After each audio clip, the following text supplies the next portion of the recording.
जय भीम साथियों, आज आपको एक कहानी से रूबरू कराऊंगा, एक सच्ची कहानी से रूबरू कराऊंगा। बाबा साहेब की एक सच्ची कहानी जिसको सुनकर आप सोचने पे मजबूर हो जाएंगे कि किसी व्यक्ति के अंदर इतना दिमाग कैसे हो सकता है, किसी महापुरुष के अंदर इतना दिमाग कैसे हो सकता है। मैं चाहूंगा आप इस वीडियो को पूरा देखें। जब बाबा साहेब लंदन से बैरिस्टर बनकर पहली बार भारत वापस लौटे और जब उन्होंने कोर्ट के अंदर, कचहरी के अंदर कदम रखा, तो लोगों ने, जितने भी कोर्ट के अंदर और वकील थे, सबने बाबा साहेब को देखकर यह पहचान लिया था कि ये तो वही है जो महार जाति का व्यक्ति है। और ये आज काला कोट पहनकर हमारे कचहरी के अंदर आ गया है। और बाबा साहेब वहां जाकर अपना ठिया ढूंढने लगे। सबके पास अपने अपने ठिए होते हैं बैठने के लिए। बाबा साहेब को कोई ठिया नहीं मिला और बाबा साहेब जब ढूंढ रहे थे तो जो दूसरे वकील थे उन्होंने बाबा साहेब की ओर टोंट कसते हुए, बाबा साहेब की ओर चिड़चिड़ाई मारते हुए बाबा साहेब से बोला, अरे ओ बैरिस्टर, तुम तो बहुत पढ़े लिखे विद्वान हो, तुम्हें क्या जरूरत है कचहरी के अंदर बैठने की, तुम तो बाहर भी कहीं ठिया लगा लोगे, तुम्हारी दुकान चल जाएगी। लेकिन बाबा साहेब ने उनकी उस टोंट मारने को गलत नहीं समझा। बाबा साहेब ने उस बात का बुरा नहीं माना और बाबा साहेब मुस्कुराते हुए ये बोले कि तुमने ठीक कहा। और बाबा साहेब कचहरी के बाहर एक जगह जाकर अपना ठिया बाबा साहब ने जमाया, साफ सफाई करके बाबा साहब वहां बैठ गए। मैं बहुत शॉर्ट में आपको बात बता रहा हूं, कहानी बहुत लंबी है, इतिहास के पन्नों में आप पढ़िएगा। और बाबा साहेब के पास छोटे मोटे केस आने लगे, रोजी रोटी चलती रही, हल्का फुल्का बिजनेस बढ़ा, कारोबार बढ़ा। और उसी दौरान एक सेठ और एक सेठानी का एक बेटा, जो एक लौता बेटा था, उसको फांसी की सजा बोली गई थी। वो सेठ और सेठानी पूरी मुंबई में ऐसा कोई वकील नहीं छोड़ा जिसके घर वो ना घूमे, जिसके पास भी जाते और जिसको भी वो फाइल दिखाते अपने बच्चे की,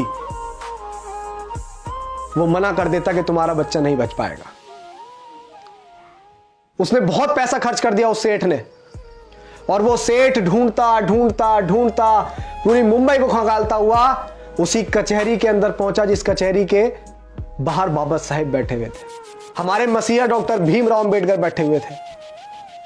और जब उस कचहरी के अंदर उस सेठ ने अपने बच्चे की फाइल को दिखाया, एक लौते बेटे की फाइल को दिखाया, तो किसी भी वकील ने उसकी फाइल लेने से इनकार कर दिया कि इसमें कुछ नहीं हो सकता, तुम्हारे बच्चे को कोई नहीं बचा सकता है। उस सेठ ने ऐसे ऐसे बड़े बड़े वकीलों को दिखाया जो कानून को अपना घर मानते थे, जो ये बोलते थे कि कानून तो हमारी मुट्ठी में है। ऐसे ऐसे वकीलों को वो फाइल दिखाई, लेकिन सबने उस फाइल को देखकर इनकार कर दिया। और उस कचहरी के अंदर जो वकील बैठे हुए थे, कुछ वकीलों ने फिर से बाबा साहेब के ऊपर टोंट कसते हुए बोला कि अरे सेठ, तुम्हारा केस तो वो लड़ेगा, वो जो बाहर बैठा हुआ है, वो महार जाति का व्यक्ति, वो बहुत विद्वान है, वो पढ़ लिख कर आया है। वो बाबा साहेब पर टोंट कस रहे थे, हमारे मसीहा पर टोंट कस रहे थे। वो हमारे मसीहा पर चिड़चिड़ाहट मार रहे थे। और जब, क्योंकि सेठ जो है वो मन से रो रहा था, उसे एक आशा की किरण चाहिए थी बस, क्योंकि उसका एक लौता बच्चा जिंदगी और मौत के बीच में अटका हुआ था।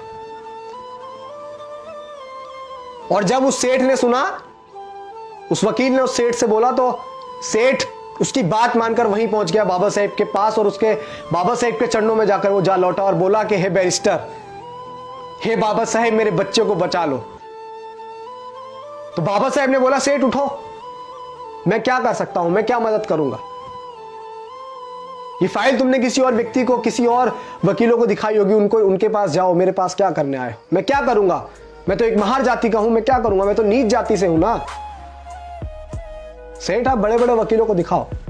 तो सेठ ने बाबा साहेब की शक्ल देखकर बोला कि नहीं, अगर मेरे बच्चे को कोई बचा सकता है तो बैरिस्टर आप बचा सकते हैं, वरना पूरी दुनिया की ताकत कोई मेरे बच्चे को नहीं बचा सकती। ये मैं आपका चेहरा पढ़कर बता रहा हूं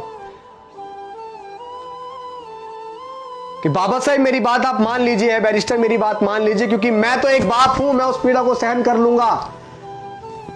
लेकिन जो इसकी माँ है, जब उसकी माँ को पता लगेगा कि उसका बच्चा नहीं रहा, तो वो भी उसके गम में मर जाएगी। मेरे घर से 2 अर्थियां उठेंगी बाबा साहेब, मेरे घर से 2 अर्थियां उठेंगी। मेरा एक लौता पूत है, मेरा इतना बड़ा कारोबार है, इतने बड़ा बिजनेस है, इसे कौन संभालेगा, क्या करूंगा मैं इसका। जब बाबा साहेब ने सुना कि उसकी मां मर जाएगी, तो बाबा साहेब को वो बात याद आई कि जब बाबा साहेब छोटे से थे, तो बाबा साहेब की माता भीमाबाई ने एक बात कही थी कि भीमा, अगर कभी जरूरत पड़े किसी निर्दोष की जान बचाने के लिए, किसी का पूत की जान बचाने के लिए, अगर किसी अच्छे काम के लिए झूठ बोलना पड़े, तो संकोच मत करना भीमा, संकोच मत करना। और बाबा साहेब ने फाइल देखी और बाबा साहेब ने फाइल देखकर बोला कि सेठ ये बताओ, ये फाइल तुमने अब से पहले किसी और वकील को दिखाई? तो सेठ ने बोला कि है बैरिस्टर, मैंने ये फाइल दिखाई नहीं, मैंने इस फाइल पे इतना नोट खर्च किया कि किसी की आने वाली 3 पीढ़ी भी कमा नहीं सकती। मैंने इतना नोट इस फाइल पर खर्च कर दिया है, बस आप मेरे बच्चे को बचा लीजिए। ऐसे हाथ जोड़ के वो गिड़गिड़ा रहा था, बाबा साहेब के चरणों में गिर रहा था, बाबा साहेब के सामने हाथ जोड़ रहा था। और जब बाबा साहेब ने उसकी पीड़ा सुनी, उसकी फाइल देखी, तो बाबा साहेब ने बोला कि जाओ सेठ, मैं तुम्हारे बच्चे का केस लड़ूंगा, जाओ। और जब बाबा साहेब माने केस लड़ने को, तो वो सेठ बहुत खुश हुआ और उसने बोला कि मुझे यकीन है बाबा साहेब कि मेरा बच्चा अब बच जाएगा। जिंदगी और मौत में मात्र 10 दिन का फासला था, फांसी को 10 दिन बचे थे। कचहरी लगी, अदालत लगी, कोर्ट लगा। आप सुनिएगा बड़े ध्यान से कि किसी व्यक्ति में इतना दिमाग कैसे हो सकता है। हम क्यों बोलते हैं कि हमारे जो मसीहा, हमारे रहबर बाबा साहेब डॉक्टर भीमराव अंबेडकर जैसा दुनिया में और कोई नहीं हो सकता। ऐसे ही नहीं बोलते हम ये बात इसीलिए बोलते हैं क्योंकि उन्होंने ऐसा करके दिखाया। उनके दिमाग की बड़े बड़े लोग दाद दिया करते थे कि किसी व्यक्ति के अंदर दिमाग कैसे हो सकता है। कोर्ट लगा, कचहरी लगी, कोर्ट के अंदर तो दोनों पक्षों के वकील आए। जब बात बोली गई तो जज ने बोला कि अंबेडकर तुम कुछ दलील देना चाहोगे? तो बाबा साहेब ने बोला कि नहीं जज साहब, अपना फैसला सुनाइए, आप, मैं कुछ नहीं कहूंगा। आप सोच रहे हैं, अब वो सेठ बड़े संकोच में था कि ये इसने तो बोला था कि मैं तुम्हारे बच्चे को बचा लूंगा और ये कोर्ट में कोई दलील भी नहीं दे रहा है। और बाबा साहेब ने बोल दिया कि जज साहब आप फैसला सुनाओ।